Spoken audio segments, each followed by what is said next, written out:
جب کفار مکہ بہت تکلیف دینے لگے، آن حضرت صلی اللہ علیہ وسلم نے اپنے اصحاب کو ہجرت کی اجازت عطا فرمائی اور اصحاب نے خفیہ روانہ ہونا شروع کیا۔ ایک روز کافروں کے سرداروں نے خانہ کعبہ کے قریب ایک مکان میں مشورہ کیا اور سب کی یہ رائے قرار پائی کہ قبیلہ قریش میں سے ایک ایک آدمی منتخب ہو اور سب جمع ہو کر رات کو محمد کے مکان پر جا کر محمد صلی اللہ علیہ وسلم کو نعوذ باللہ قتل کر دیں۔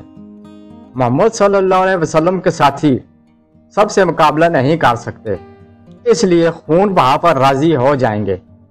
اللہ تعالیٰ نے آپ کو اس مشورہ سے آگاہ کر دیا اور حکم دیا کہ مدینہ ہجرت کر جائیں۔ آپ شب کو گھر میں تھے، کفار نے دروازہ جا کر گھیر لیا۔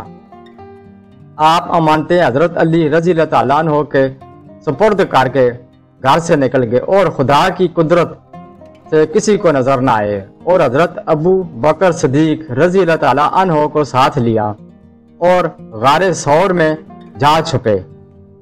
کافروں نے کو گھر میں نہ دیکھا تو تلاش کرتے کرتے غار تک آپ صلی اللہ علیہ وسلم کے غار میں داخل ہونے کے بعد مکڑی نے غار کے منہ پر جالا بنا دیا اور ایک کبوتر کے جوڑے نے آ کے غار میں انڈے دینے شروع کر دیے۔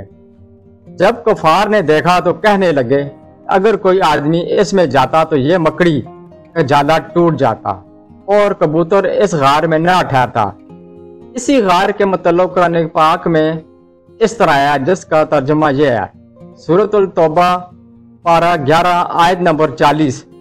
ترجمہ: اگر تم لوگ رسول اللہ صلی اللہ علیہ وسلم کی مدد کو نہ کرو گے تو اللہ تعالیٰ آپ صلی اللہ علیہ وسلم کی مدد اس وقت کرے گا جبکہ آپ کو کافروں نے جلا وطن کر دیا، جبکہ دو آدمیوں میں سے ایک آپ تھے جس وقت دونوں غار میں تھے، جبکہ آپ کی ہمدردی سے فرما رہے تھے کہ غم نہ کرو، بے شک اللہ ہمارے ساتھ ہے۔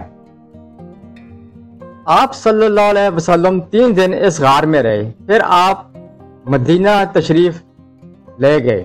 وہاں کے لوگوں نے بڑا استقبال کیا، چھوٹی چھوٹی لڑکیاں شوق میں نظم پڑھتی تھیں۔ سبحان اللہ۔